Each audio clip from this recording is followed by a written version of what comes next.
Oi, pessoal, a gente está de volta com o nosso Só Depende de Nós.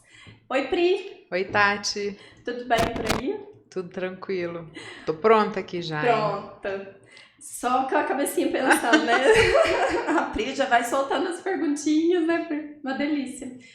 Érica, hoje a gente vai entrevistar a Érica Muniz, é a nossa convidada. É um enorme prazer ter você aqui com a Prazer é gente.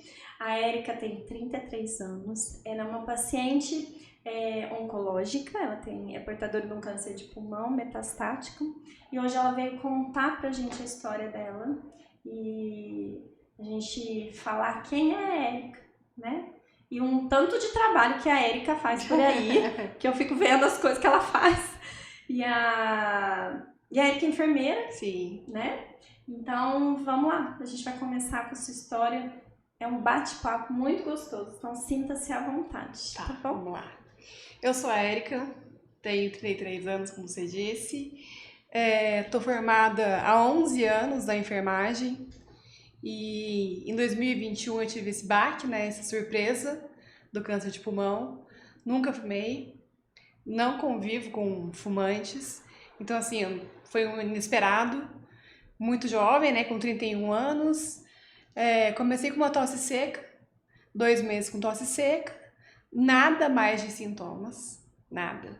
Não perdi peso, as pessoas falam, é muito comum. Não, não tive. Não ficava cansada, foi só tosse. E aí resolvi procurar para fazer um raio-x, ver o que estava acontecendo, inverno, Covid. Para mim era algo relacionado ao Covid. E assim que eu fiz o raio-x, já me internaram de urgência para investigar. Tava com derrame pleural, pra quem não sabe, é água no pulmão esquerdo inteiro. E assintomática. Não tinha sintoma.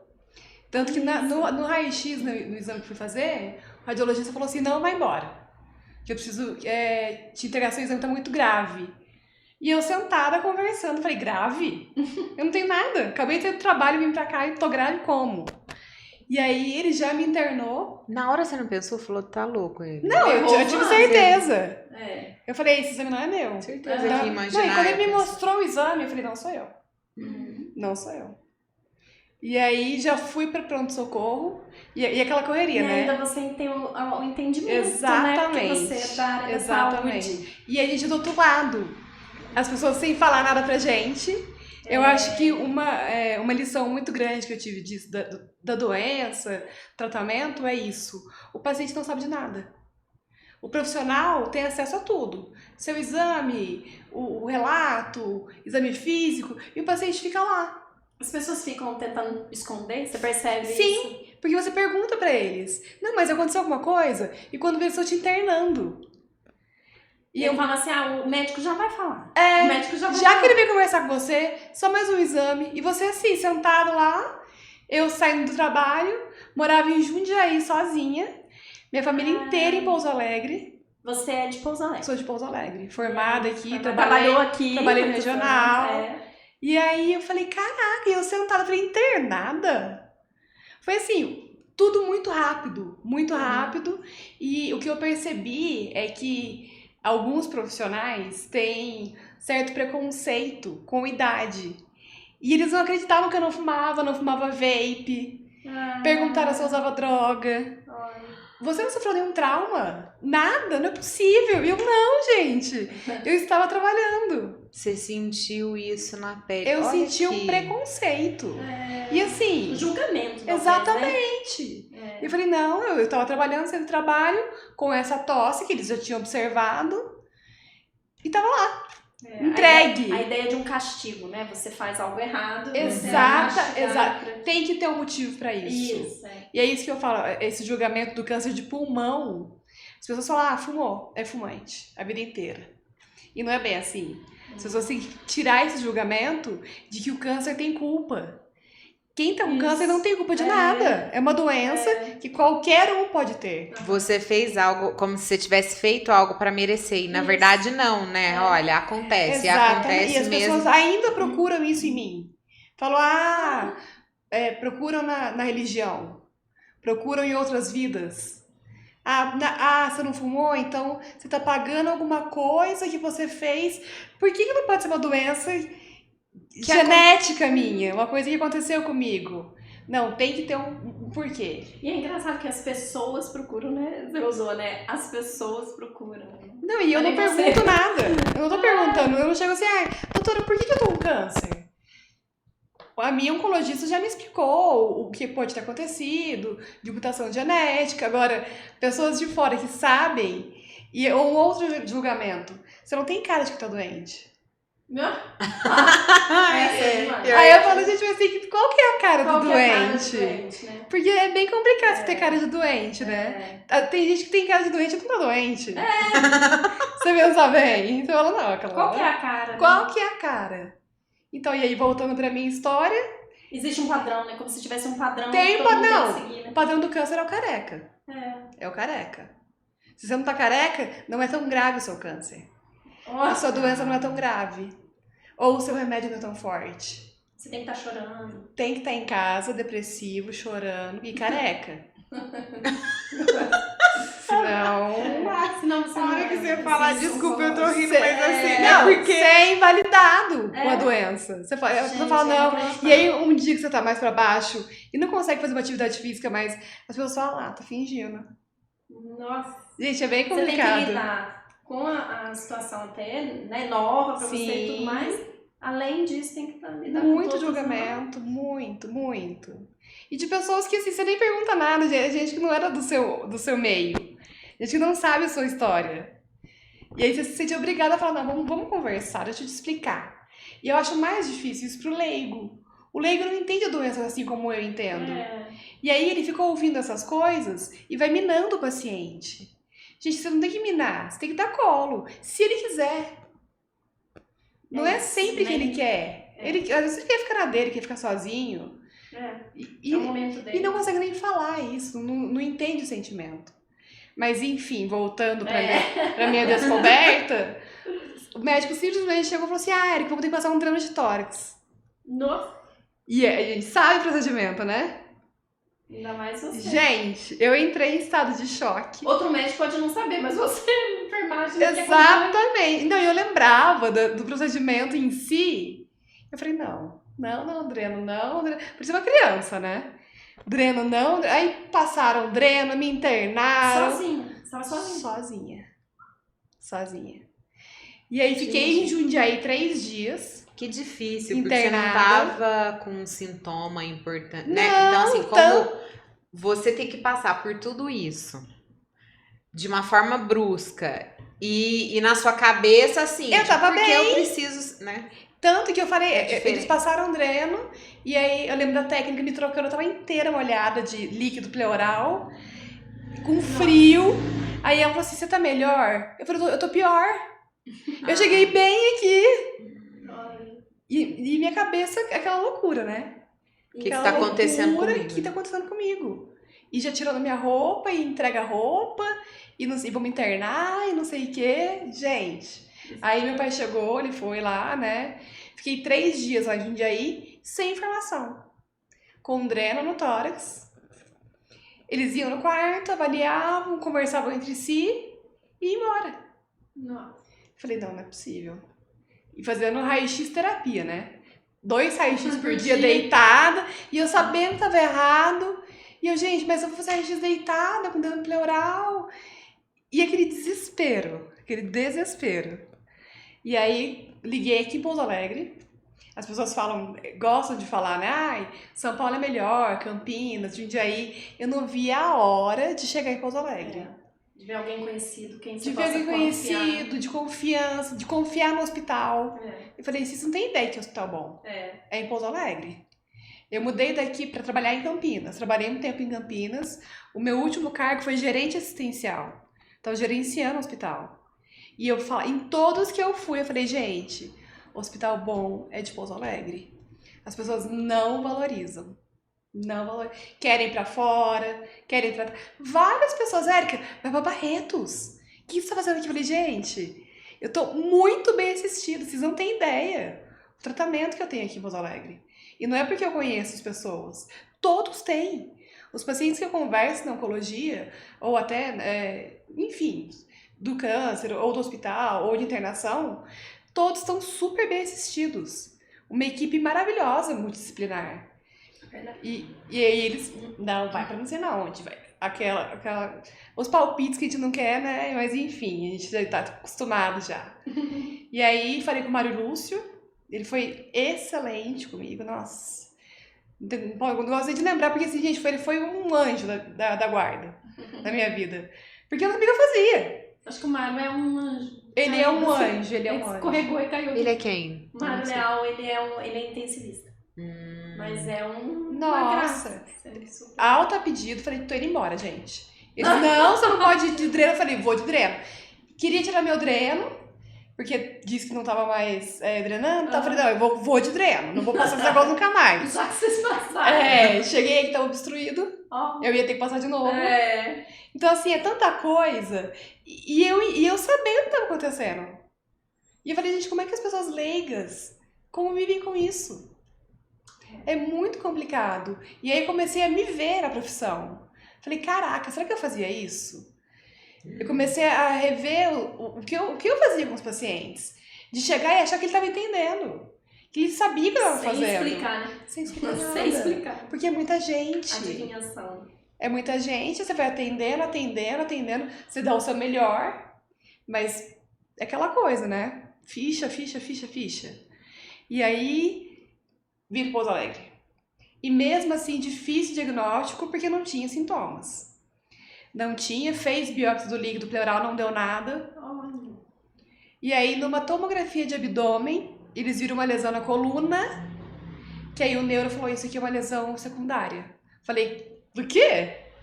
Impossível. Ele, não, isso aqui parece uma metástase, não sei o quê. Eu falei, do quê, gente? Não tem nada. E mulher jovem... eles procuram em mama. Primeira coisa, mama. E eu falei, não, eu fiz ultrassom esse ano. Tô com ultrassom aqui. Mostrando desesperada já, né? Não tenho nada. E aí broncoscopia alta. Esperar em casa. Aquela espera. Nossa, você espera. Aí espera o resultado. 15 dias. E aí, quem que dorme nesses 15 dias? E assim, Tati... Eu sempre pergunto pros pacientes, quem que a dorme? A gente sabe. A gente Sério? sabe. Eu tinha certeza que era coisa ruim. Eu tinha certeza. Eu chorava e minha irmã falou, Érica, calma, tá tudo bem.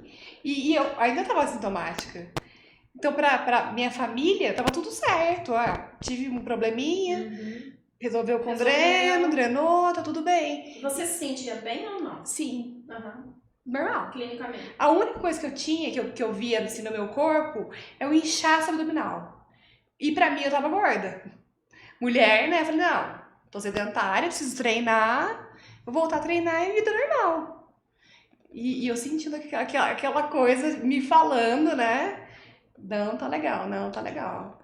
E aí eu lembro do dia que meu pai, inclusive, foi buscar o resultado, e eu tava deitada na cama com a minha mãe, e ele falou, Érica, é câncer.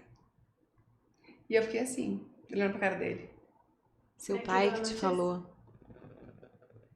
E aí eu Ele pegou o exame antes do Pegou. médico? Pegou.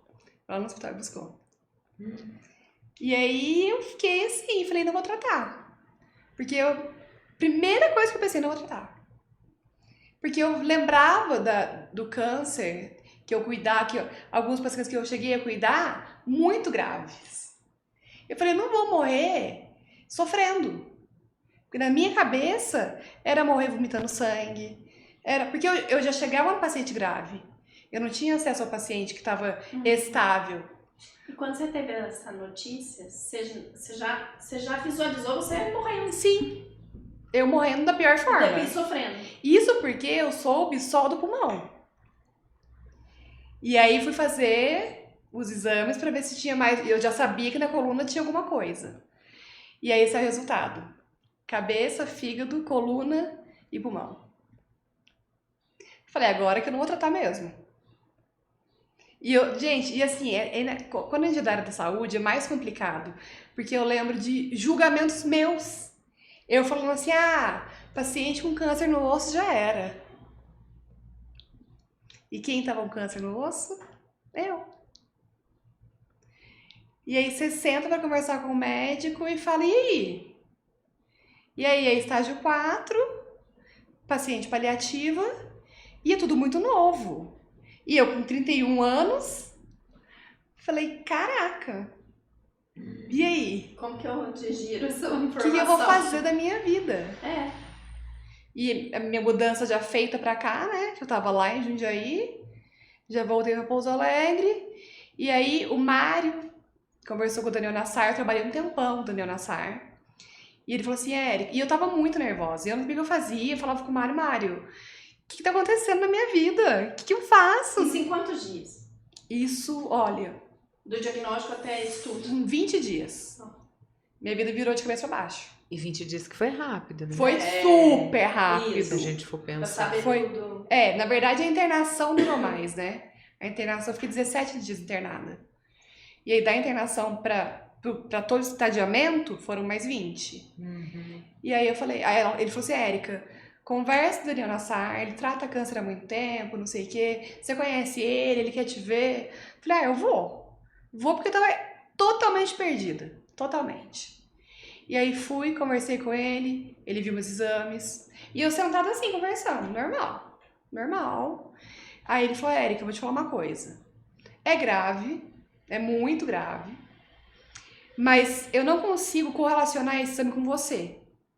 Te olhando. Então, eu vou te falar só uma coisa. Eu trato câncer faz mais de 20 anos. Eu vejo milagre todos os dias. Então, se eu não acreditasse, Eu vou emocionar. eu não te falava isso. Não vai ser fácil.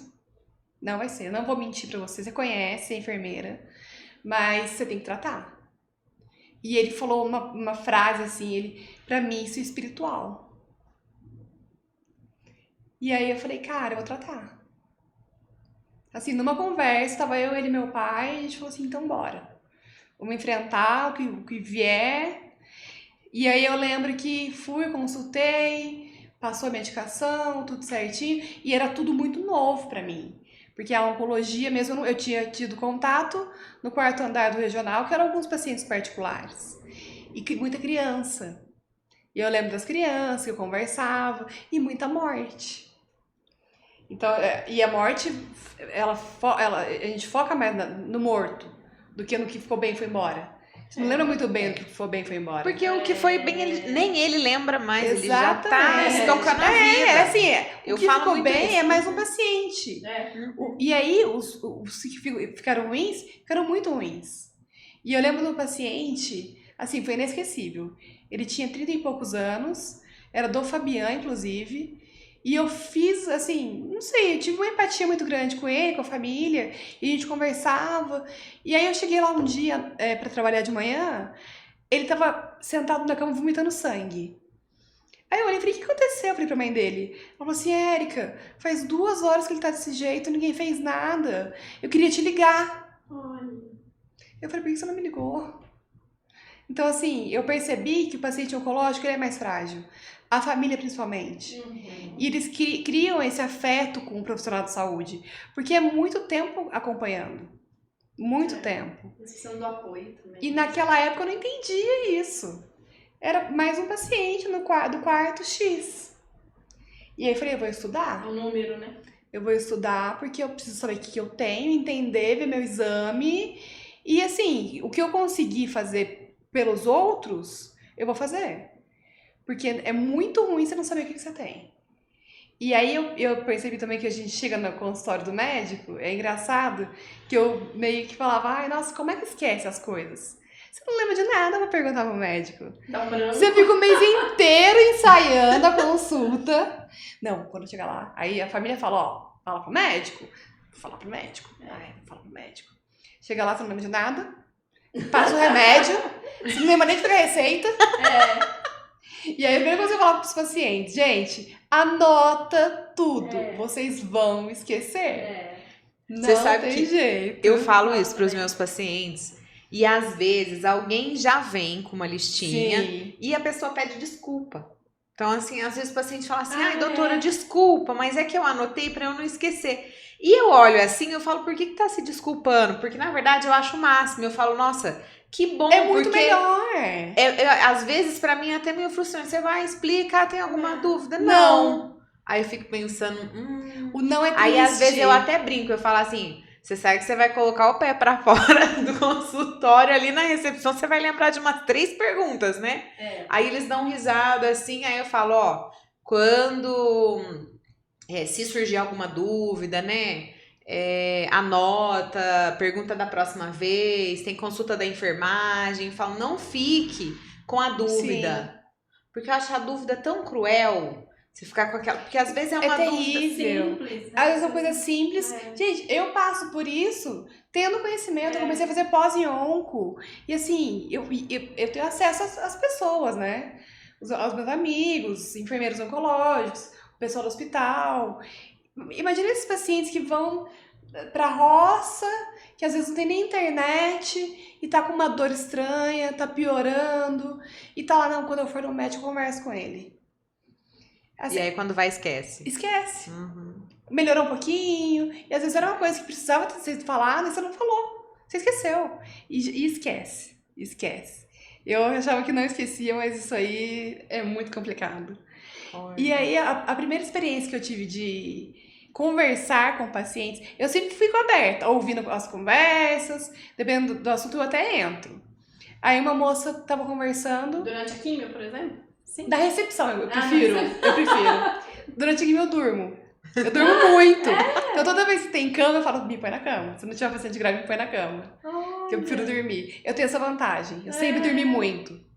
Então, durante a químio, pós-químio, eu tô passando muito mal, durmo. Eu falei pro meu pai essa semana, eu sou igual cachorro. Se eu estiver deitado na cama, eu tô passando mal. Se eu tiver aqui na sala, tá tudo certo. Então eu tô com dor, tô passando mal, caminha. Caminha com certeza. E aí eu lembro, ela chama até Tati, essa moça.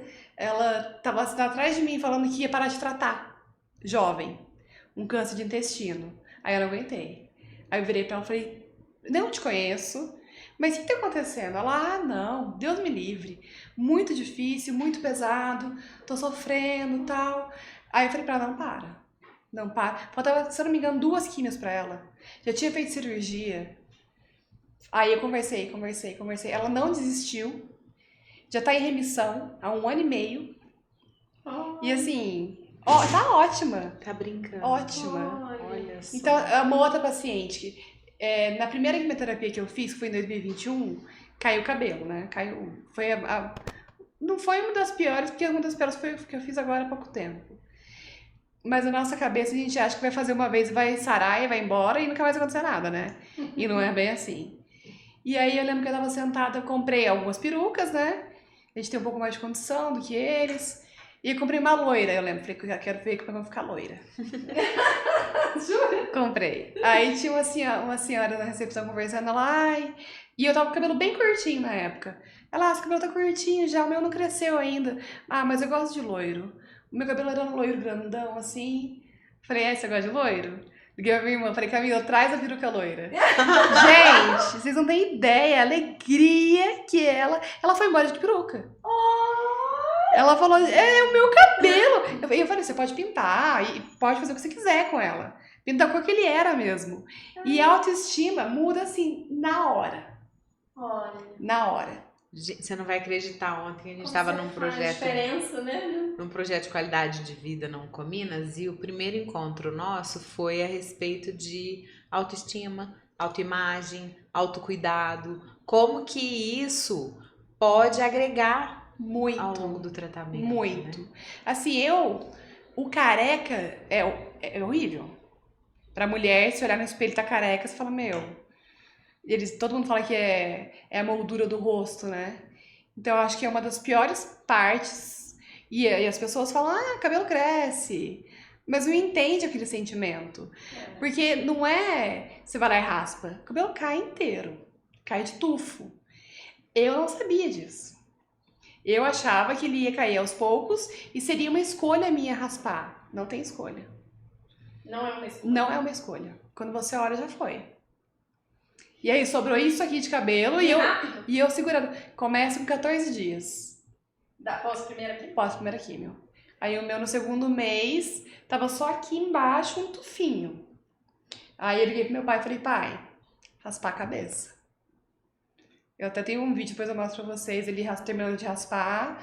Mas assim, eu fui bem... Você sabia que ia ser difícil raspar? Como que foi a hora de raspar? Na verdade, na hora de raspar, não tanto. Eu acho que a primeira queda. Que eu tomei banho, passei a mão e veio um tufo assim, e eu falei, caramba, vai cair mesmo. Cai mesmo. E começa a cair na frente, então você tem que acostumar com lenço e muito calor. E você não quer, né? O pessoal tá na piscina. Eu com 30 anos. Meus amigos todos em sítio, na piscina, não sei o quê. E eu raspando a cabeça. E as meninas todas bonitas, e eu com a cara inchada de corticoide. Então, assim, realmente, a autoestima nesse momento é essencial. Essencial. Tem que ter um cuidado, tem que ter um carinho. As pessoas cuidam da parte da doença que, obviamente, é a mais importante, mas você tem uma pessoa ali. Não tem uma doença. Então, as pessoas têm que entender que é uma pessoa. Que, além da doença, ela tem sentimento, ela tem o namorado, tem os paquerinha, quer sair de casa, quer sair com os amigos. Tem vida. E não aguenta. E assim, eu falo que às vezes a gente se sente preso num corpo que não é nosso. Porque a cabeça tá lá, a mil. Você vendo, você querendo fazer, e você não consegue sair da cama. De fadiga. Como que é isso? Então, pós-químio, essa primeira pós-químio que eu fiz, me dava muita fadiga, muita. Não tive náusea. E eu percebi isso, cada paciente tem uma reação. Então não adianta eu te falar assim, você vai fazer esse esquema, você vai sentir a mesma coisa. Não vai. Individual, Não vai. né? A gente tenta orientar da melhor maneira possível o geralzão, mas é individual. E aí eu lembro que eu saía da químio super bem, normal, não sentia nada. E aí no segundo dia já começava. Querer ficar só deitada. E eu me culpava por isso. Eu falava, eu não posso ficar só deitada, eu preciso fazer exercício físico. Não tem como, não tem como. A cabeça, muito corticoide, a cabeça fica doida, pensando várias coisas, ruins, boas, o que você quer fazer, o que você não quer fazer, você quer descansar ou não, e quer conversar e não quer, você quer ver gente também não quer. Então, você fica meio... você fala... Nada bom, né? Nada tá bom, nada. A comida tá boa, mas tá ruim. Você, escolhi isso, mas eu não quero mais. Então, eu acho que quem convive com paciente oncológico também sofre bastante. O cuidador tem que ser cuidado mesmo, porque, olha, a gente fica insuportável. E sem querer. Porque a sua cabeça tá doida. Você tá pensando em doença, em cuidado, em vida, em morte. Tanto que eu falo isso, de morte. É difícil manter o equilíbrio porque nessa situação de, né? Eu não pensava em morte. Né? Mas sabe o que eu penso? Ninguém pensa. A gente sempre... Quando você estava contando, a primeira coisa que me veio à mente foi... E os planos? Porque eu fico pensando assim, a gente faz tanto plano. E a gente faz planos muito distantes. Sim. Né? Às vezes a gente faz mais plano distante do que plano a curto prazo. Sim. E como que é? Porque aí a sua vida, de Acaba. repente, agora ela tem plano, ela não tem? Ela Não é um tem plano mais a curto... plano. Ou como é essa... Não tem mais mudança. plano. Você tem que aproveitar o hoje. E que é o que todo mundo tinha que fazer, na verdade. Igual a gente conversa muito lá em casa sobre isso, do paliativo, né? Que todo mundo é paliativo. Todo mundo vai morrer. Gente, eu nunca tinha ouvido essa. Boa essa, hein? Porque... A gente só não sabe A gente só quando não é sabe. o nosso paliativo. Tanto né? que uma Mas amiga todo mundo minha é. focou tanto em mim, o amigo dela, que era muito mais novo, morreu espancado aí na rua. Ela falou, Érica, ele me mandou mensagem a semana inteira. Eu não respondi. Focada em você, indo atrás de você, preocupada com você. Agora ele tá morto. E eu falo isso pros meus amigos. Gente, tira o foco de mim. Tem muita coisa acontecendo. Você Não precisa, apoia, né? Ela dá o apoio Não pra precisa todo ficar mundo. em cima de mim, porque Ajuda os pacientes. a gente, amigos, não. Mas Tati, é isso que eu falo. Me faz bem. Eu acho que por eu ser enfermeira, eu gosto de cuidar. Então, quando começa a falar muito de mim, eu fico, ai, meu Deus. Fala. O que eu tenho? Eu sei. Que mais? Piorou? Porque pegar exame só a primeira, né? Vou lá correndo. Aí eu fico pesquisando, aí já... Porque assim, paciente oncológico pesquisa, né, no Google. E o Google te mata. É. Te mata com gripe. Eu falo, hein? Se ele te mata com gripe, você imagina câncer de pulmão, com metástase no fígado, osso e cérebro. Já morreu. Não! Ele já quase te dá o atestado. 2021 tá assinado o óbito. Não tem outra coisa. Fora que, assim, imagem é muito relativo. Tem que ser especialista pra ver. Não adianta a gente querer falar, não, mas eu entendo um pouco. Não, você não entende um pouco. Você tem que entender tudo. Ou você entende tudo ou você não entende nada. Você leva para os especialistas, não adianta você levar nem para outro médico. Não adianta, área, né? não adianta. Não tá acostumado a ver que é o seu médico. E você tem que confiar nele. Se você não confiar no seu médico, você troca. É isso que eu falo para os pacientes também. Porque alguns vêm me perguntar assim, eles me procuram na rede social. E vê que eu tenho câncer, e vê que eu saio, que eu faço as minhas coisas. E querem entender. E aí eu explico, falo, gente, não é todo dia isso. Rede social tem muita coisa que a gente esconde, claro, não é? A minha vida não é essa. Mas vamos conversar sobre isso, dá pra melhorar. Porque as pessoas ficam na cama. A maioria delas que eu vejo recebe diagnóstico e vai pra cama. Porque ainda é um tabu. As pessoas não falam a palavra câncer. Fala, tá doente. Ai, tá com aquela doença. Parece que vai pegar. Você tá vendo o outro lado, né? A gente, dentro do consultório, a gente ainda vê, mas você vê essa movimentação fora, né? E parece fora, que... E assim, a pena. Fico com pena, aquele olhar de pena. Quando eu chegava careca nos lugares, eu tava bem. Se eu tava saindo de casa, eu tava ótima. E as pessoas não queriam falar, não queriam olhar, ou queriam elogiar demais. Eu falei, gente, não precisa. Não precisa ficar toda hora falando pra mim, falando. Se eu tô vai pro próximo. Não vem comigo, já tô bem. Fica rodeando. E assim, eu falo, eu sempre chego num lugar que eu não conheço alguém e falo, deixa eu te explicar a minha situação. Porque sempre vai ter uma piadinha, alguma coisinha ali, e a pessoa fica perdida. Porque olha e fala, mas o que ela tem?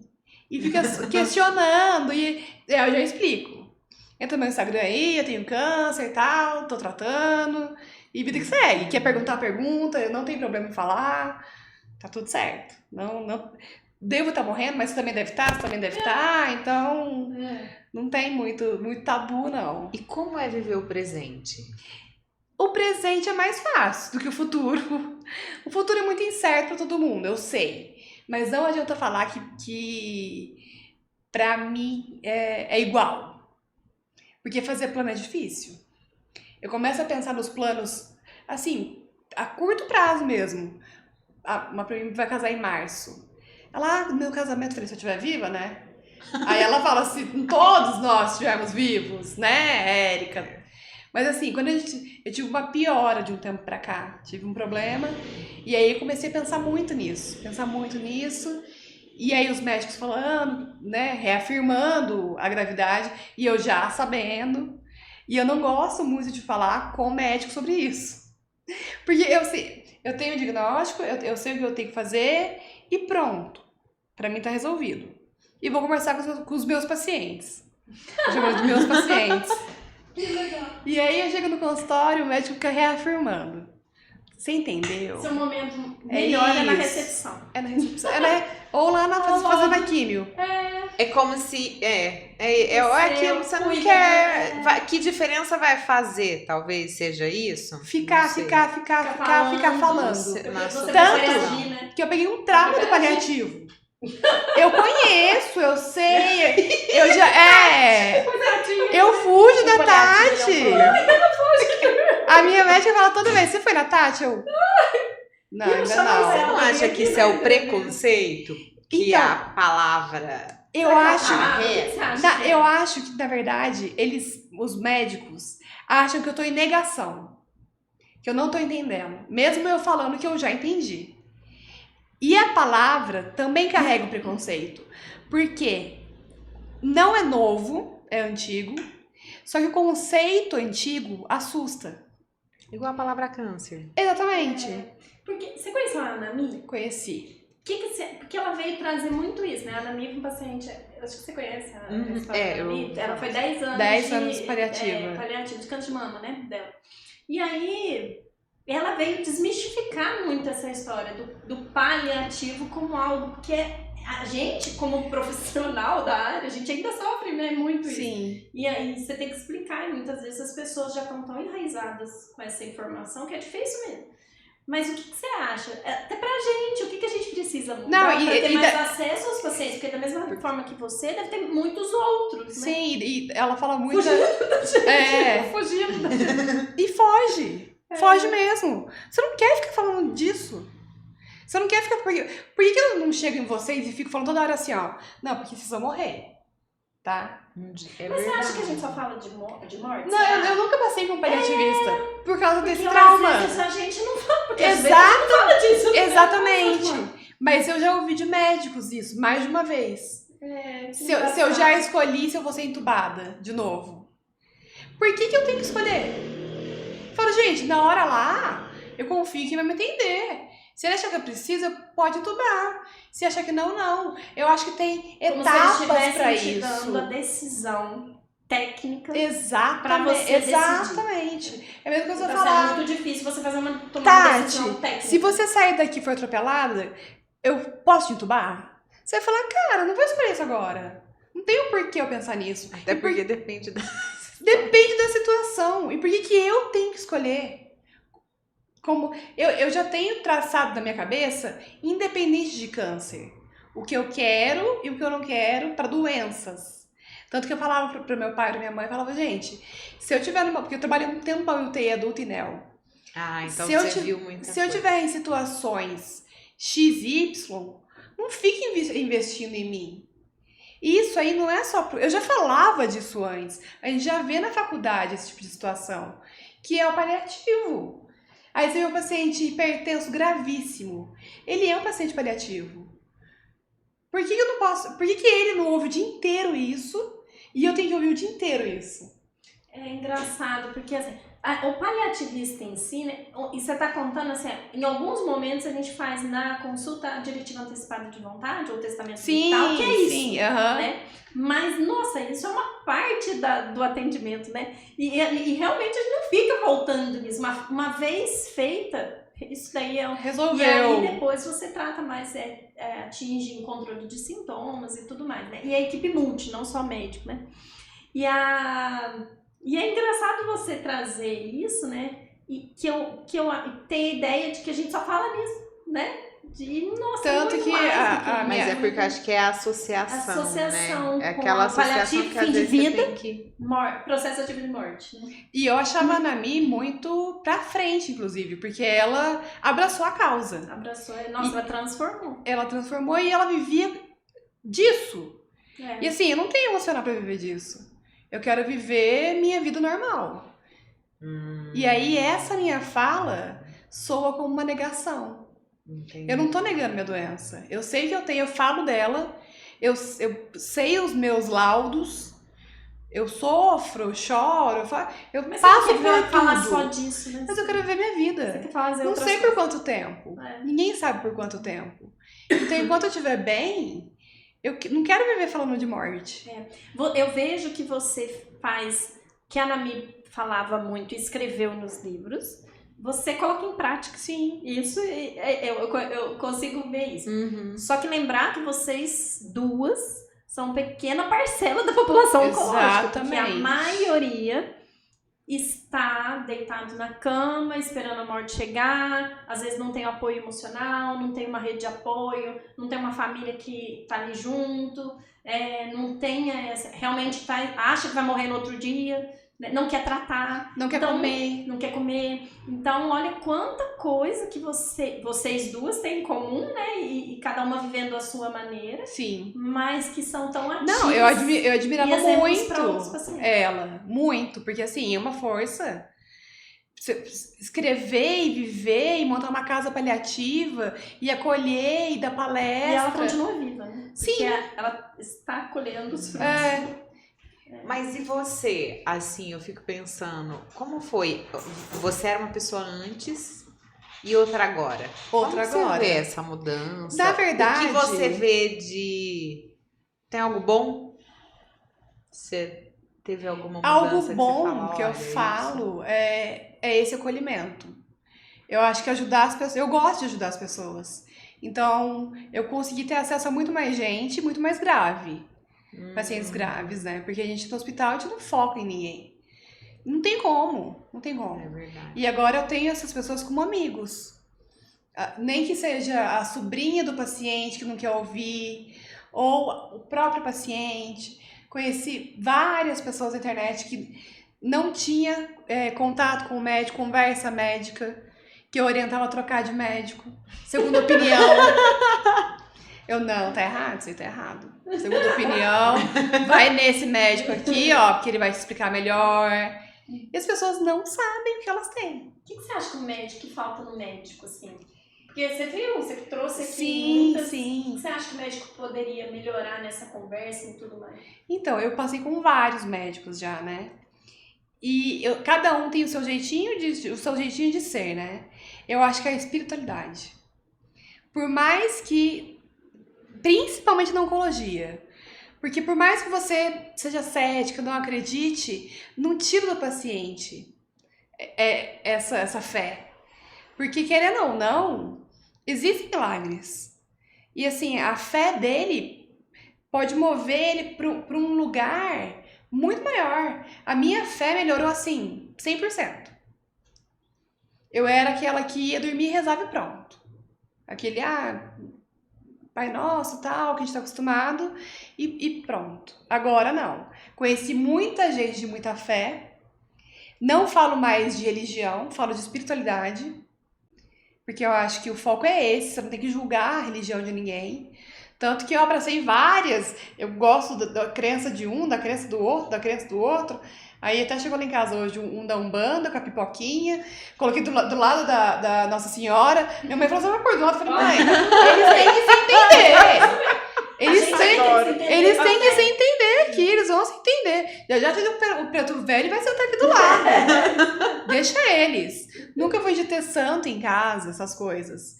E agora, eu ouço as pessoas falando, principalmente a fala do Daniel Nassar, dos milagres que ele viu, outros médicos que eu já vi falando sobre isso, até fora do mundo oncológico.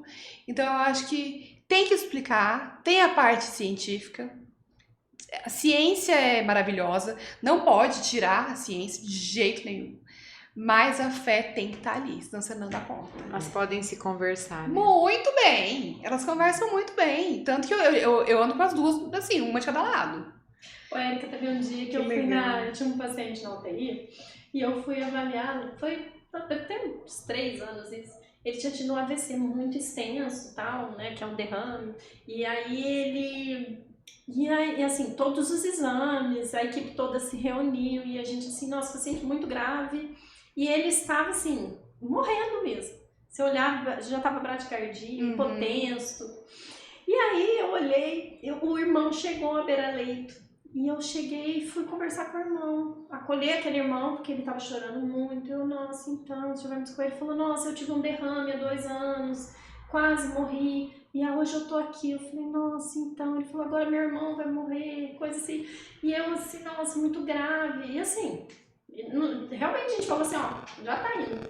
Menina, chegou no outro dia, e eu saí super triste, porque eu tava acolhendo o irmão tava muito sofrendo.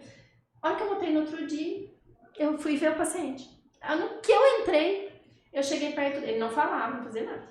Mexeu o pé. Daí eu olhei e falei, trocou o paciente, já morreu, É o nosso pensamento do dia a dia. Aí ele olhou e fez assim pra mim, moça, me dá água. Aí eu olhei pra ele assim, eu fiz assim, eu parei, juro, por Deus. Eu falava assim, não. Eu falei, ele pediu água pra mim, onde ele tava morrendo. Aí eu fiz assim, daí eu fiz assim, eu dou.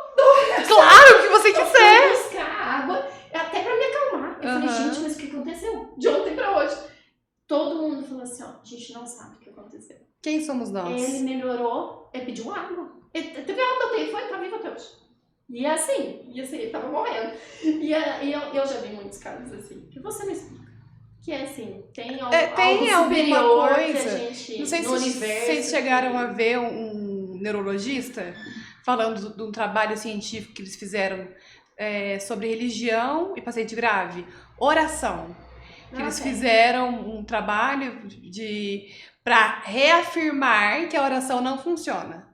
Ah, E aí tiveram o resultado contrário. claro, né? Viram que os pacientes que até outras pessoas oravam por eles melhoravam muito mais. A distância. À distância, o paciente sem saber. Você não precisa nem conhecer, né? Você não precisa nem conhecer. Então eu falo assim, por que não? A gente tem que respeitar o que a pessoa E você acha que existe acredita. hoje a medicina separada, ainda muito separada disso? Tem Eu médicos acho- que são muito técnicos? Tem. Tem e é cruel. Isso chega a ser cruel. Porque tira até do familiar a esperança. Então eu acho... Porque eu já passei por isso. Nesse meu meio, de ouvir um médico falando pra minha mãe de uma forma tão triste. E assim, minha mãe sabe do caso. Eu sei que é muito grave, meu pai sabe. Mas a gente tem fé e esperança. E aí eu ouvindo aquilo, eu falava, gente, não precisa disso para uma mãe. Não precisa falar desse jeito. E ainda tentar tirar a fé, porque dependendo da forma que você fala, não adianta você rezar. Sabe, ela vai morrer mesmo. Todo mundo vai. Então, aí você tem que lidar com aquilo, com o psicológico. No meu caso, se você não quer sofrer perto deles. Porque, poxa vida, né? Tanta coisa junta. E aí fica mais difícil o tratamento. Porque você quer ajudar. E às vezes você não consegue. O paciente, ele quer estar bem. Ele não quer estar mal. Mas aí tem dia que é impossível você estar bem. Essa última química que eu fiz acabou comigo. Eu achei que eu nunca ia ter... Eu não sabia como é que era essa náusea de quimioterapia. Gente do céu. É assim, é insuportável. De eu estar sentada no chão do banheiro chorando. De não saber o que faz. E eu tendo acesso. E quem não tem acesso? E quem acha que é aquela receita certa, fixa, tem que fazer aquilo e pronto. E eu falava para os pacientes, esses meus pacientes, eu falo para eles, gente, medica antes. E o médico já falou isso para ele, mas ele não associou, porque é tanta coisa Informação, né?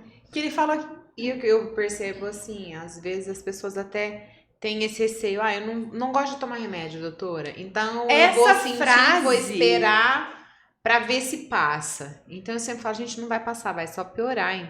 É igual um caminhão descendo na ladeira. Muito mais fácil você segurar ele lá em cima Do que do que lá depois embaixo. que ele embalar. Não, Eu e falo não assim, aí adianta. ele fala assim, é verdade, faz sentido. Eu falo, a dor é Você já desse sabe jeito. que vai ter, né? Você ficar A dor, esperando a dor náusea, piorar pra tomar o remédio. Ué, vai ficar sofrendo pra quê? E Se é muito mais parece fácil que cortar eles, no como início. eu passo por isso, eles dão mais ouvido. Porque falam, ela já Melhor passou do por que você isso. saber mais que o próprio médico. Exatamente. Eles confiam no médico, eles estão com a receita na mão, sabem que precisa daquilo, mas eu vou esperar. Porque eu não gosto de Você tomar teve a remédio. experiência, né? Porque Mas- assim, como que o médico tá falando se ele nunca passou por ele? E eles me perguntam, você já passou por isso? Às vezes não. Olha eu a falo. percepção interessante, né? Às vezes eu Saber não passei que- por isso, mas eu já pensei em fazer trabalho voluntário na oncologia. Eu falei, eu vou sentar e conversar com esses pacientes. Mas você tá Saindo. fazendo, né, meu? Na É, verdade, você falou. é que eu não consigo pegar todo mundo, né? Mas esse paciente tá saindo do consultório. Fala, vamos conversar? Ó, o que você entendeu? Ele vai falar nada. Tem uma pesquisa que fala, né, que se eu não me engano, acho que é 30% do que o médico falou de toda a consulta, é 30% do 100% E é o que ele mais- grava. E por mais que o médico use a linguagem mais fácil que existe, E é o final da desenha e faz e questiona várias vezes. consulta. Você entendeu? Entendi. Até porque tem coisa que eu acho que a gente às vezes não tá preparado pra assimilar, né? Sabe aquela coisa que você precisa Cada um tem o seu esquecer por um tempo. tempo pra... É. Né? E nessas horas que a gente vê que cada pessoa é realmente única, né? Cada um vai passar por um trabalho processo. voluntário da Oncoguia no final das contas, assim, Por por saber fim. por fim o Oncoguia. Como você chegou no Oncoguia? O Oncoguia eu cheguei através de Instagram mesmo, porque eu queria informação. E eu queria informação com embasamento. E o Oncoguia tem vários profissionais, vários acadêmicos e de diversas áreas. E aí eu fui pesquisando sobre eles, fui lendo, e é muito legal lá, porque é o seguinte, é um trabalho voluntário, a Oncoguia atende de graça o paciente oncológico. Então, qualquer um que chega lá O com que é dúvida... Oncoguia? Ela é uma ONG? É uma ONG. É uma ONG destinada a paciente oncológico. Tem um local físico? Tem Não, um local físico, eles têm psicólogo, advogado. Então, assim, É em São Paulo? é em São Paulo, mas tem vários voluntários pelo Brasil.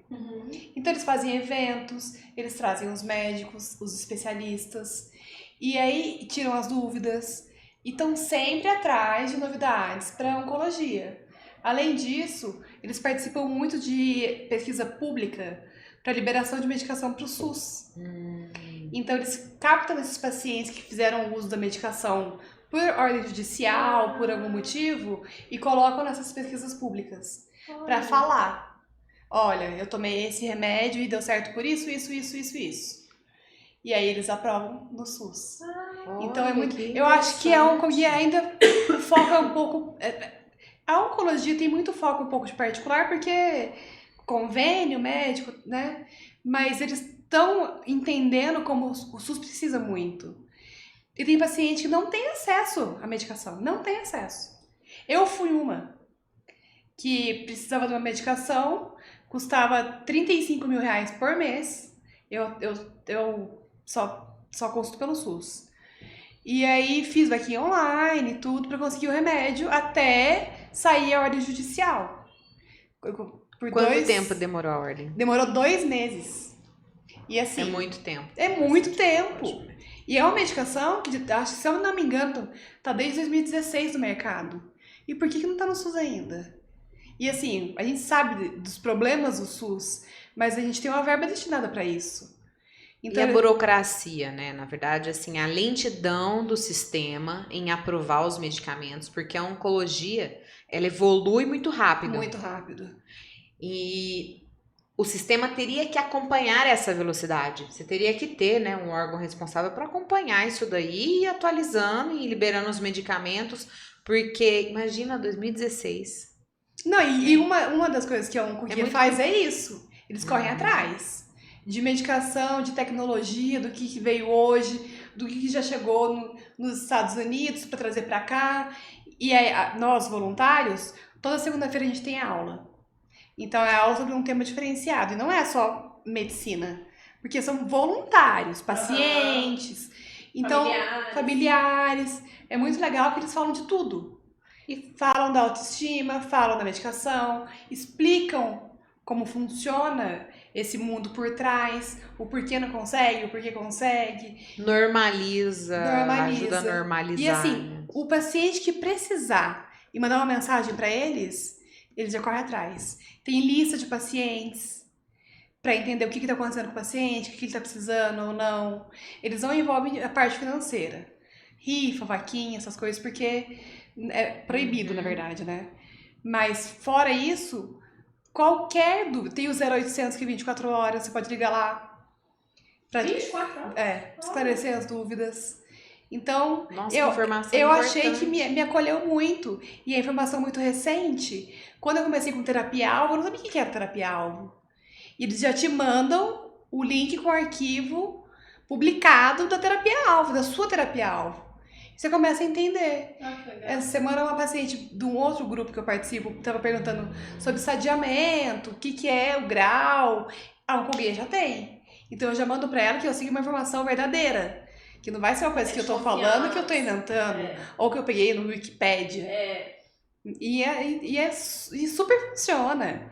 E os eventos são maravilhosos, E aí tem o evento do pulmão, vai todo mundo que consegue, né? De câncer, que vivenciou e que vivencia. E aí troca experiência, a gente troca experiência. Como que você se tornou voluntária? Como você conseguiu entrar? Então, para ser voluntário é um processo seletivo. Todo ano tem. Você pode ficar 2 anos como voluntário. E aí eles te mandam um questionário, fazem uma reunião com os que passam, né? Na primeira fase. Porque tem que ter um mínimo de conhecimento para poder orientar um outro paciente também. Porque eles vão te procurar. Tanto que eu fiquei sem Instagram uma semana, uma moça mandou mensagem para uma outra moça do Oncoguia para saber de mim, que eu tinha sumido. Então, assim, eles têm esse acesso, eles sabem como procurar. É muito legal e, assim, eu super indico. Porque são informações reais. E a partir do momento que você se torna voluntária, você tem um compromisso? Como é que funciona? Na verdade, não, porque É, é muita coisa, né? Eu acho que os voluntários mais participativos estão em São Paulo ou em capitais, né? Que são os líderes. E aí eles montam as aulas, eles chamam a gente, fazem as lives, convocam os pacientes. É mais por aí. Você fez live, né? Fiz live com um médico sobre câncer de pulmão. E aí você faz mais... O que você já fez, assim, nesse trabalho? Da oncoguia? Mais live e orientação, né? Live. O paciente procura a gente através do oncoguia para orientação. Mas essa orientação é através do quê? Uma chamada de vídeo? É Ele que sabe. mensagem? Ele sabe. Na verdade, a maioria prefere mensagem. E aí viram os meus pacientes amigos, porque fica conversando, me manda mensagem. Quando eu internei, um monte de gente foi atrás. A Erika sumiu, o que tá acontecendo? Perguntando pro meu namorado. E ele, Erika, tinha um monte de gente esquisito me mandando mensagem. Não sabia nem de onde que era. Esquisitão. Porque tem gente do Brasil inteiro. É, do Brasil Você vai inteiro. conhecer. É super legal. Então, e essa época da campanha do remédio que eu fiz, tinha uma paciente que tinha uma caixa de remédio.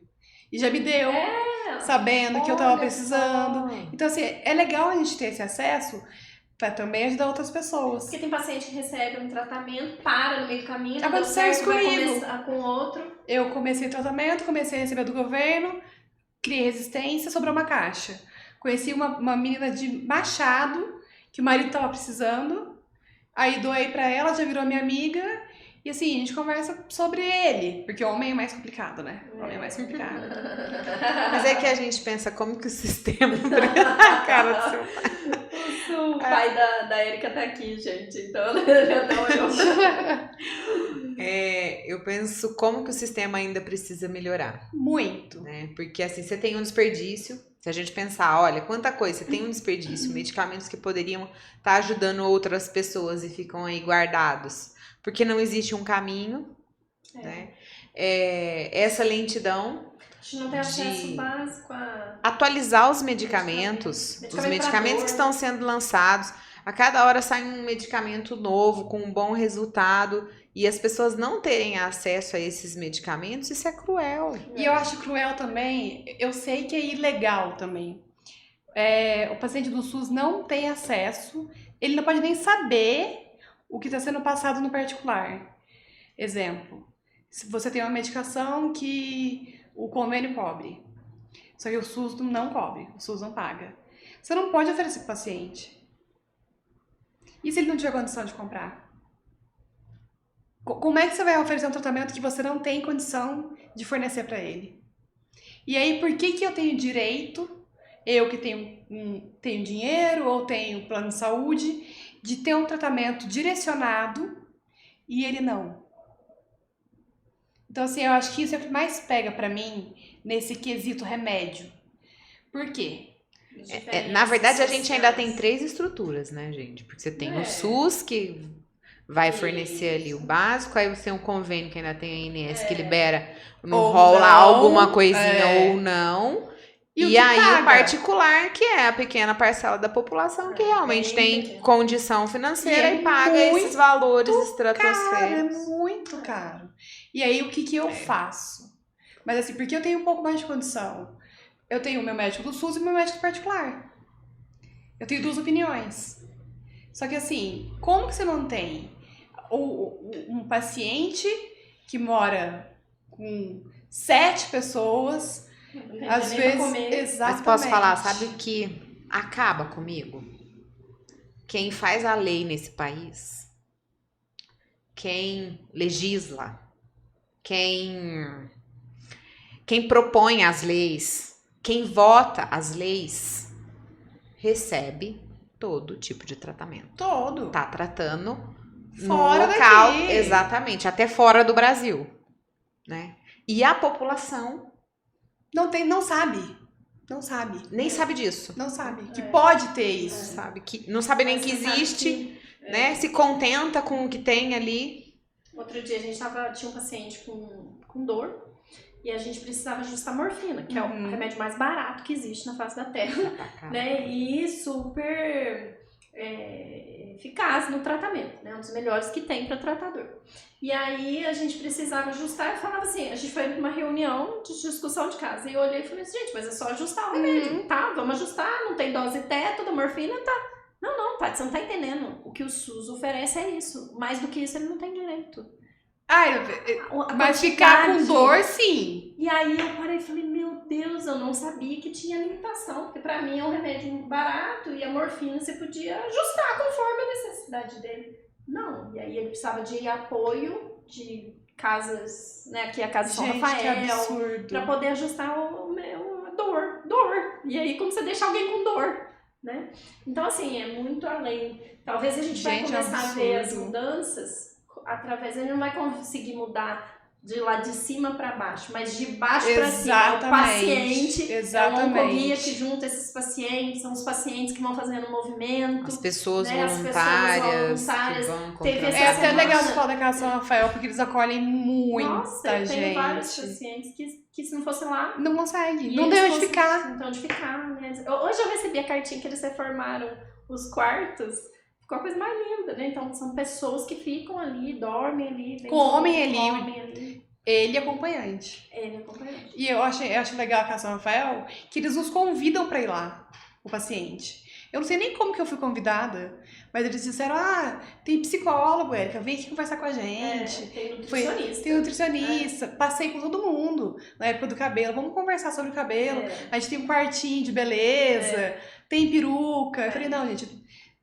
eu consigo comprar, deixa pra quem tá precisando ainda. Mas é muito legal tudo que eles fazem. Eu lembro que a primeira paciente que morreu, que era uma paciente minha, eu fiquei péssima. E nesse mesmo dia eles tinham me ligado. Vai ter oficina aqui na Casa São Rafael de artesanato. Falei, eu vou. Gente, foi ótimo. Foi ótimo. Eu conversando com os pacientes, dei uma distraída. Porque assim, querendo ou não, eu não tenho nada pra fazer. Nada. Eu era super ativa, morava fora, viajava e não sei o que, trabalhava muito. E aí me vi doente. E o tratamento te prende também, muito. É uma outra realidade. Não é nem só o efeito colateral. É data, consulta todo mês, e aí tem o exame, aí você volta, eles te ligam do nada. O plano seu é só de agenda de médico. É agenda de médico, exatamente. Esse mês eu não sei quantas vezes eu fui consultar. Não tenho ideia. Muito. Você sabe que minha mãe era deficiente visual e ela fazia tratamento oncológico, ela foi convidada na Casa São Rafael. Eles me ligaram e falaram, Tati, né? Porque minha mãe ficava o dia inteiro sozinha e eu ia trabalhar. E aí eu falava, coitada, vai ficar aqui sem fazer nada, né? E aí ela ia. Ela é deficiente visual, minha mãe não enxergava nada. Ela fazia, eu chegava lá e eu morria de chorar. Eles ensinaram ela, com a maior delicadeza do universo, a fazer fuxico. Uma pessoa cega. Não, eu aprendi a fazer um negocinho lá de colocar prato. Eu não faço nem enxergando. Exatamente! Eu nunca fui de artesanato. Eu chegava e falava, minha mãe tava lá fazendo fuxico. Eu falava assim, como? Quem que ensinou, gente? Não, vocês não têm ideia, as histórias lá de dentro. E a gente conversa e acompanha e você fala, caraca. E a socialização, né? Os pacientes, meus pacientes adoram lá. São apaixonados. Quem fica lá fala, nossa, doutora. Tem baile, tem bingo, tem artesanato. Hoje tem festa lá. Eu vou pra lá depois. Eu falei, eu sou infiltrada, né? De Outubro Rosa. Porque eu tenho câncer de pulmão. E tô lá em todas. Tô em todas. Pode chamar que eu vou. É a corrente do bem mesmo. Vai um que apoia o outro, que apoia o outro. Eu acho que é isso, né? De você manter a alegria, manter os momentos de felicidade, manter a vida. Né? Que é o que a gente volta lá atrás, onde você falou, que o paciente oncológico não precisa ficar lá na cama esperando a morte chegar. Porque vai chegar pra todo mundo. Mas você tem a sua escolha, né? A escolha. Você vai ficar lá sentado, esperando, chorando. Ou você vai fazer isso, arregaçar as mangas, dá licença, que eu posso ajudar um tanto de outras pessoas. Fazer e é legal saber que você faz a diferença, e fez falta, e a pessoa quer conversar. Então... Tem uma certa liberdade em não fazer planos? Não. Não. Não. Porque você não tem como prever nada. Assim, é mais complicado, eu acho. Você... porque assim, é muito difícil porque você sabe que você vai morrer. Todo mundo sabe. Mas parece que pra mim é mais forte isso. Então, eu não sei como explicar essa sensação. As pessoas fazem os planos e eu fico assim, não, mas calma. Não, mas eu fico pensando eu fico assim, tentando, como que você vê o mundo? Eu fico tentando adiantar. Se eu posso, vamos viajar em março? Eu falo, vamos tentar em janeiro? Porque talvez eu esteja melhor em janeiro. Vamos no final do ano que vem ver, não sei. Não, mas se a gente for no meio do ano que vem, fica mais fácil. E eu nunca fui de fazer isso. A gente sempre faz planos futuros. A gente fala, não, depois eu vejo o que eu faço, vou parcelar uma viagem, vou pagando e depois eu vou. Hoje não. Hoje Você fazia muitos planos? Fazia. Não, hoje eu vou. Chega o final de semana, eu quero ir pra praia. Eu vou pra praia. praia. Você já é da ação, então você ficou mais ainda. Proativa. Final de semana retrasado, eu acho. Você não espera por nada mais? Não, eu espero. Eu falo assim, eu tô sem dor, tô bem, tchau. Vou pra praia. E me conta da história do seu namorado. Então, você tem um namorado, né? E como coitado. Que é isso? Porque, coitado. Como que é viver um relacionamento? Eu conheci, inclusive, esse ano, em março. Olha, então você já estava em tratamento, já tinha doença. E eu falei pra ele, olha, foge. Foge, porque não é fácil. E eu tava ótima em março. Ótima. Então, ele não tem essa vivência com paciente oncológico. Nunca teve. Trabalha na informática. Nossa. Não tem familiares, não tem nada. Nada. Zero. Chegou eu. Ai, meu Deus. Parecendo que tava normal. Por fora, uma beleza. Por dentro... Vocês se conheceram como? Ele já era de Pouso Alegre. E aí, ele era casado, separou. E me mandou uma mensagem no Instagram. Mas ele te conhece... Do hospital, ele trabalha no hospital. Tá. Da época que eu trabalhava aqui ainda. Eu mudei daqui em 2016. Então vocês se Então ele lembrava de mim. Já me amava, acho, desde 2016. Aí, beleza, começamos a conversar e tal. E eu falei pra ele, olha, a história é o seguinte. Ele não sabia. Ele sabia pelo Instagram, mas ele não conhecia, né, a fundo. Não tinha noção, né? Não tinha noção. Tá. E aí, eu expliquei pra ele tudo. Ele falou assim, Érica, não quero saber de doença. Eu gosto de você. Gosto de você, então a gente vai ficar junto e ponto final. E o que tiver que passar, vai passar. Só que ele não imaginava. O peso do que tiver que passar, vai passar. E aí, eu tava super bem. Eu tava fazendo uma pesquisa clínica em São Paulo. Pra câncer de pulmão. Não deu muito certo a pesquisa clínica, porque a gente sabe que pode dar certo, pode não dar certo, né? Então, o meu foi o não. Só que demorou demais pra me falarem que não tava dando certo. Então, eu internei aqui em Pouso Alegre e tive uma parada respiratória na frente dele. Com quanto tempo de relacionamento? Não, aí já estava com 6 meses. Meu Deus. Uma parada respiratória, entubada. E ele tava lá comigo, só ele. Ele passou por todo esse trauma. E gritando, e chamando o médico, e eu desmaiei de hipóxia. Foi ele que chamou? Foi ele. Ele tava nós dois conversando, brincando. Eu acho que foi um coágulo. Fechou a traqueia. E aí eu, desesperada. E ele tomou a frente, sem saber o que estava acontecendo. Pra ele, eu tinha morrido. Porque ele viu eu desmaiada lá e tiraram ele do quarto. Ele falou que só conseguiu ficar na capela rezando. Você deu uma breve morridinha. Eu dei uma leve morridinha. Não, e eu pensei, eu lembro que a gente tava conversando, parei de respirar, não consegui, não vinha ar. É um desespero assim, nossa, que eu não consigo falar. Lembro. Eu tentando puxar ar, não conseguia. E eu chamando a enfermeira. Súbito. Foi súbito? Súbito. Foi, porque foi um coágulo. Eu tava falando, né? Na verdade, é um brônquio que tava obstruindo. Ah, E aí eu internei pra desobstruir o brônquio, só que não deu tempo. tá. Nossa. Aí eu conversando, brincando, jogando joguinho de celular, aí eu fiz assim, ó. Não tá vindo ar, e não saía a voz, né? E eu, não tá vindo ar, não tá vindo ar. Aí ele já chamou a menina e a técnica veio e colocou oxímetro em mim, só que eu tava oxigenando bem ainda, né? E ela, calma, Érica, eu... Parou. E eu chamo a enfermeira, e conheci a enfermeira. Aí eu falei pra enfermeira, manda me entubar. É verdade.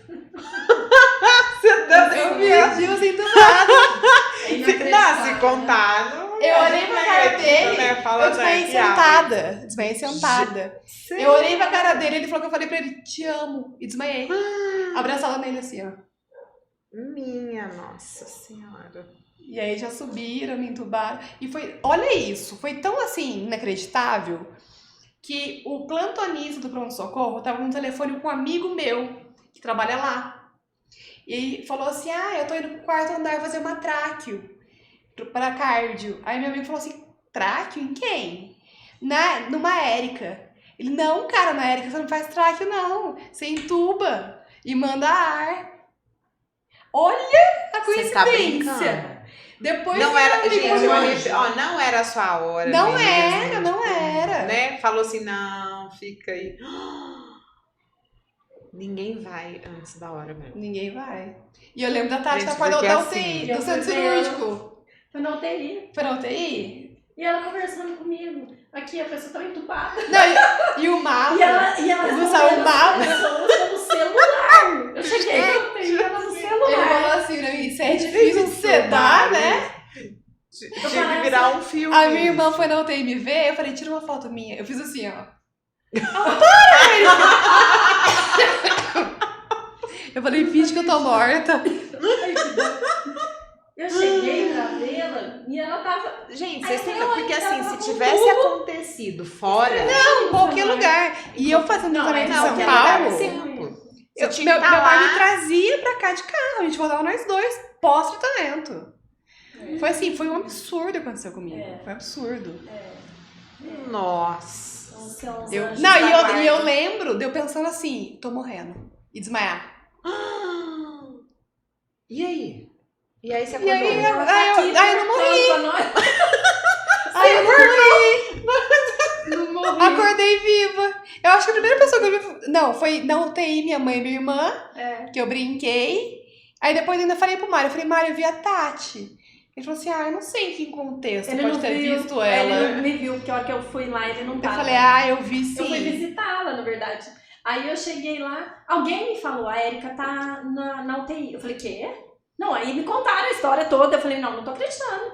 E eu cheguei lá e eu falei assim, ela tá sedada, né? Eu fui lá, eu fui fazer minhas orações pra ela. E aí cheguei lá do ladinho dela. Eu fiquei toda emocionada, eu não queria chorar na frente dela, porque eu tava olhando ela, né? Eu acho que você falou, vai dar tudo certo. Porque eu fiquei rezando com ela, fiquei rezando para ela. E aí saí, fiquei lá com sua mãe e tudo, mas... E ela tava sendo Foi uma experiência. Faz quanto tempo? 2 meses? Tipo assim, Foi em agosto. não foi o ano passado? Foi ontem. Nossa! 2 meses. Meu Deus! É inacreditável. Sim. É isso aí. E aí você recebeu alta São e os tá aí. milagres. Nossa senhora. São os milagres, né? E o pior de tudo foi a trombose que eu tive no braço. Meu Deus do céu. Trombose no braço, trombose jugular. Você tá brincando. Lá em São Paulo, eu tive trombose no baço. E eu achei que eu tivesse comido alguma coisa muito ruim e tava com dor abdominal. Era só trombose. Foi que a gente ri, né, gente? É absurdo, gente. E pra não chorar. Eu não tive. Ano passado, eu acompanho muito com o neuro por causa das lesões neurológicas. Ano passado, eu acordei com uma dor de cabeça. Eu falei, nossa, insuportável. E aí, tomei remédio, dormi. Fui saber depois da outra ressonância que eu tinha tido AVC.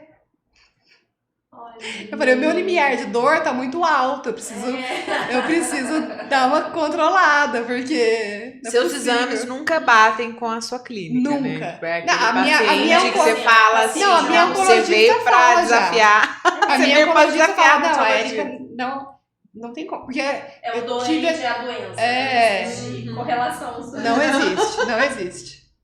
Nunca foi normal. Se você vê o pulmão agora, você não acredita. É melhor nem ver. Não! O povo olha e faz assim, tipo... só eu. Saturano 99. Qual é o seu Olha plano só. a curto prazo? Meu plano? Réveillon. Réveillon? Réveillon e viajar Vai em viajar? janeiro. Não, a gente vai passar aqui, mas a gente quer ir pro Ceará em janeiro. Então, primeira coisa, PET scan terça, Vamos, PET scan, e aí eu acompanho. Terça-feira agora? Eu vou de acordo com com meus sintomas, né? Sim. Como eu fiz quimio segunda-feira agora e tô super bem. Então eu falei, beleza, a quimio vai dar pra segurar. E aí, tô esperando um teste de mutação genética pra ver se mutou de novo, porque nenhum remédio faz efeito. E já entendi, mas vai ter agora outro remédio se Deus quiser. E aí, dependendo da medicação, se eu for continuar com essa quimio, tudo bem. Ou se eu for tomar uma terapia-alvo, o Réveillon que a gente já fechou um sítio com os amigos. E janeiro, viajar. E fevereiro é meu aniversário. Eu amo aniversário. Amo. Então, eu já tô planejando alguma Fazer uma coisinha. Claro. Essa com certeza. Mas aí eu tenho até março. Não, eu tenho plano até abril. Teu casamento em Não! março. O casamento em março. E olha como são as coisas, gente. Realmente não era pra ter morrido. Eu tava com uma viagem comprada pro Chile. Eu ia esquiar. Eu ia esquiar na segunda-feira. Na quinta-feira eu parei de respirar aqui. Se eu paro lá, Nossa. não era mesmo pra ter ido. É. Falei, Deus me devolveu. Falou, não, essa ainda não. Devolve ela. Aqui fica em Pouso Alegre. Fica em Pouso Alegre, Minas Gerais. Nem Campinas vai ficar, não. Pouso Alegre, Minas Gerais. Olha só. Então é isso, eu tô vivendo um dia de cada vez, entendendo de novo sobre as minhas quimioterapias, o que eu vou fazer, o que eu não vou fazer, tratamento. Então a cabeça tá um pouco confusa com isso. Tô infiltrada na casa do Rafael no Outubro Rosa. Então hoje tem macarrão. Qual a melhor parte do seu dia? Melhor parte do meu dia, pergunta difícil, viu? Eu tenho 2 gatinhas, né? Então, eu assim, sou apaixonada por bicho. Apaixonada. É. Então, eu acho que é a hora do almoço. Que vai todo mundo lá em casa, eu moro sozinha, teoricamente. Teoricamente, eu moro sozinha. Então, na hora do almoço vai todo mundo lá em casa. E aí, eu acho que é a melhor hora do meu dia. Que fica a família reunida, conversando, brincando, com os bichinhos ali. E eu não tenho mais essa de final de semana. Ai, final de semana eu faço, eu quero. Não. Se eu estiver bem, quiser sair, eu saio. Todo dia. Todo dia é dia. Todo dia. Legal isso. Não tem mais essa, vai chover, não vou pra praia. Vou na chuva. Porque daí eu quero ir pra praia, eu quero ver o mar, independente do tempo. Não tem mais condição, né? Não tem condição. Não tem condição. Sim, A né? condição é dor. Tô com dor, fico em casa, respeito o meu corpo. É isso que eu sempre falo pros pacientes. Respeita seu corpo. Ai, porque eu tenho que fazer, eu tenho que... Não. Você tem que respeitar seu corpo. Você tá bem? Tô. Faça. Ai, mas eu fiz ontem. Faça. Independente. Essa semana que eu fiquei bem da quimio, a outra quimioterapia eu ficava 7 dias ruim. Então eu não fazia nada mesmo. Aí agora eu comecei a fazer bike de novo devagarzinho. Tô respeitando o meu corpo. Tô com sono? Durmo muito? Durmo. Não adianta falar assim, ai, mas eu tô perdendo tempo de vida dormindo. Eu tô perdendo tempo de vida sofrendo. Se eu ficar me forçando a fazer uma situação que me faz mal. Então, tá me fazendo bem, eu faço. Que legal. Eu faço. Conversa o corpo com a mente. Exatamente. Né? Os dois estão o tempo todo alinhados. Alinhados. Que legal. E comecei a escrever. Minha história. Vamos ver se eu consigo. E aí comecei, é muita coisa, né? Porque eu vou fazer um pouco retroativo pra me conhecer. E os momentos que são mais impactantes, eu acho. Inclusive eu tenho uma foto que vai impactar muito, que eu não tinha, né? Eu vou colocar só vocês vão ver, tá? Porque vai pro livro. Vai pro livro, não sei ainda. Já pensou no nome? Não, vai ser o último. Momento de dor. Esse aqui vai pra parte da dor oncológica. Sabe por quê? Eu sempre falava assim, Até o meio desse ano, eu gostava de falar, eu nunca tive dor. E eu nunca tinha tido dor mesmo, até agora. Que comprimiu o nervo, gente. E aí, esse final de semana, só passava no banho a dor. Só no banho. E aí eu falei pra minha irmã, quando eu for, você tira uma foto. Porque eu vou colocar na parte da dor oncológica, para as pessoas verem que eu sou igual a todo mundo.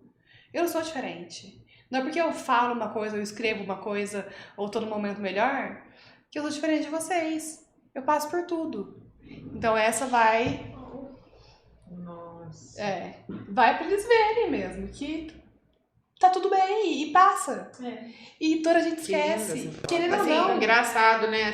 Apesar de ser Apesar um momento de dor, É uma foto linda, porque a gente tem que reconhecer isso, né? Que isso também faz parte da vida. Exatamente, não é só momento bom. E eu respeito isso de quem tá saudável. Quando alguém vem conversar comigo e fala, ai, eu não vou te falar meu problema porque o seu é mais grave. Eu falo, não. A dor de cada um. Eu respeito a sua dor. Eu respeito. E do mesmo jeito que vocês respeitam a minha, eu respeito a de vocês. Pode me falar, às vezes eu tenho uma palavra de apoio, ou já passei por isso, posso ajudar. E eu falo isso para todos os meus amigos. Não vou desmerecer a sua dor porque eu tô com câncer. Não vou. Vamos conversar. E é até bom pra mim falar de outras coisas, eu adoro. Ô, Eriquinha, a gente tá chegando no nosso fim do nosso bate-papo. Que pena! Nosso bate-papo aqui, ó. Porque olha aí, quem bate-papo. A gente vai longe. Ficar a noite inteira aqui. Vou perder macarrão da casa do Rafael. Não. É uma delícia. E tem aula de samba hoje. Aula? Mas é só para os pacientes. Não, gente, me convida. Nossa, a gente adora o samba. A gente aqui marcando uma festa do samba. 8 horas vai ter o samba aberto com macarrão e pastelzinho. Se vocês quiserem ir. Lá vai ter hoje. Quem que é o samba hoje? Ai, não sei. Não, a gente tá aqui na propaganda do Sacação. Mas agora é só para os pacientes. Samba. Que delícia. Aproveita, então. Muito gostoso. Que dia que é seu aniversário? Fevereiro, dia 28. 28, Ciana. O Eriquinha, é um grande prazer. Eu adorei a conversa. Muito bom. Que bom que você ter vindo conversar comigo. Com você eu converso aqui, dá vontade. Eu converso aqui com você. Tá bom isso, por favor. E assim, até pra você... Porque imagine quantos outros pacientes não têm esse medo da gente. Vários, Mas, sim, vários. É muito natural. Acho que tem que desmistificar. Existe um preconceito mesmo, que é o nome, né, dos cuidados paliativos. E é muito além disso, na verdade, tudo isso que você trouxe, vivenciou aqui, isso são cuidados paliativos. Então, muito mais que a palavra, é a prática. Sim, né? até a minha oncologista disse que alguns estudos mostram sobrevida maior em pacientes que estão tratando com paliativista. A gente vê isso na prática, né? Muitas vezes a gente recebe paciente assim, ó. Às vezes vem cartinha, paciente com sobrevida de 1 semana. Gente, eu tô tratando o paciente. É verdade. Eu acho absurdo isso. E já recebi várias cartinhas assim, ó. Paciente encaminhado para cuidados paliativos para sedação. Aí o paciente me traz a cartinha. Assim, como que eu vou sedar? Alguém tá vindo no meu consultório, no ambulatório, falando, andando, não sei o que. É isso que eu falo. Então, mas assim... É isso que assusta o paciente. Ainda existe muita desinformação. Muita. Por isso que a gente precisa informar pessoas, né? Essa semana teve o Patifest, não sei se você já viu? Não. O Patifest, a mãe Trícia, que é a Patrícia, ela é esposa do... eu só não sei falar, não lembro o nome dele, tem o nome, é do Sepultura, né? E o cantor. E ela faleceu de câncer e ela fez as diretivas antecipadas, ela foi super natural, ela foi organizando a vida dela, com os filhos, tal. E aí eles passaram a fazer um Patifest, então teve Patifest 1, Patifest 2. E vários cantores, depois vocês olham no Instagram, muitos cantores, e eles juntam aquele dinheiro para a comunidade compassiva. Então hoje existem as comunidades compassivas, todos voluntariados, para começar na favela da Rocinha, no Vidigal, e agora já está tendo em vários outros pontos de favela, porque onde a saúde não chega, né? Informação menos ainda. Menos ainda, e as pessoas estão morrendo sem qualquer condição. Eles acham pacientes jogados, mortos, sendo comidos por rato. Então são pacientes oncológicos, sem tratar, com dor, e além dessa situação totalmente vulnerável. Que ninguém tem acesso, porque ninguém quer entrar, não tem como entrar, tem a violência associada, então hoje eles estão conseguindo. E a Anami, eles construíram na favela da Rocinha a estrutura física de atendimento. Então hoje eles têm um prédio para atendimento, para aula, mas é aula para voluntário. Eles estão ensinando os voluntários de dentro da ensinando a população, a própria população local. Quem tem acesso a eles. A identificar o problema, a tratamento básico para um ajudar o outro, né? E claro que eles falam muito, e isso não pode ser perdido, de trazer responsabilidade do que é do governo federal. O que é? O SUS existe? O Sistema Único de Saúde existe? O que é de obrigação dele oferecer? E aí você cobrar aquilo que é de obrigação dele. Então eles falam muito assim. Nossa, muito legal mesmo. Ele vai ajudar, mas o poder público ele tem a sua função, né? Então a gente não pode tirar essa responsabilidade. E aí eles estão fazendo. Então eles pegam arrecadam esse dinheiro e conseguem manter todo o trabalho. É um trabalho enorme de voluntariado. Na Rocinha, no Vidigal e agora muito em muitos legal. lugares. Mas, gente, então é muito legal o que tá acontecendo. Não, fenomenal você unir o voluntariado à política. É. Né? Não, porque não vai isso é longe. essencial. Aqui em Porto Alegre, se você for no São Geraldo, você pega vários pacientes que estão assim. Uma das pacientes que conversava comigo, ela me mandou uma foto da mama dela, ela tava inteira sendo comida pela doença. Eu falei, gente, o médico viu, mas não sei o que. Lá do interior de Santa Catarina. Super difícil ela viajar, de conseguir acesso. Morreu com 24 anos. Nossa. O Alexandre, que é o enfermeiro, que é o responsável pela comunidade compassiva, ele fala assim, olha, você não precisa vir aqui no Vidigal, na Rocinha, ver isso. Ele falou assim, aí no seu bairro tem, aí na sua cidade tem, do seu lado tem. Então você pode fazer a diferença. É só abrir o olho. Isso aí. Procurar saber o que você pode ajudar e trazer informação para a sociedade de alguma maneira, né? E é isso, você tirar a desinformação e passar a informar mais, né? Que aí os preconceitos vão se... Eu vou informar mais sobre o cuidado paliativo, Tati. É isso mesmo. Desmistifica. Você vai entender. Pode deixar. Não precisa mais fugir da gente. Eu vou conversar com os meus pacientes. A gente adora festa, a gente adora organização, a gente pode Tudo fazer certo. vários projetos juntos e aí dá super certo. Vai ser legal. Eu adorei. Muito obrigada. Eu adorei, obrigada gente. por ter Obrigada compartilhado mesmo. com a gente, viu? Imagina. Seu Renato, obrigada por você ter trazido a Érica, acompanhado, né? Um paizão aí, ela citou várias vezes, né? Meu pai, quase um Mr. M aqui, ó, escondido. Érica, muito obrigada. Olha, foi um prazer. Tenho certeza que vai ajudar muita gente, que vai inspirar muitas pessoas. Eu acho lindo o momento em que você fala, né, que a gente tem que enxergar a pessoa e não só a doença. E isso realmente precisa ser colocado em prática por todos. A gente às vezes fala muito, né, dos profissionais de saúde, mas eu falo até das pessoas ao redor, aquelas que não conhecem a realidade, que muitas vezes não sabem como lidar e na ansiedade de querer ajudar, ainda atrapalham. Então, é aprender mesmo. Existem coisas que a gente só sabe realmente quando sente na pele. Você trouxe isso, olha, por mais que a gente saiba, estude, tenha as informações, quando você está vivendo aquilo, é aí que você sabe, né? Como é que você vai reagir, o que é que você vai sentir. Lembrar que cada pessoa vai sentir de um jeito. A gente aprender a respeitar isso. Você falou no começo a questão do acolhimento, eu achei tão bonito, né? Porque é isso, é acolher mesmo. E a gente precisa aprender a acolher. Nós como seres humanos, como sociedade, como um todo, né? Como um planeta. Não precisamos de um planeta mais acolhedor. Então, muito obrigada pelas suas palavras, obrigada por todo o aprendizado que você me trouxe. Eu adorei. Pessoal, até o próximo podcast, só depende de nós. Um abração, até mais. Beijos. Foi lindo, gente. Ó.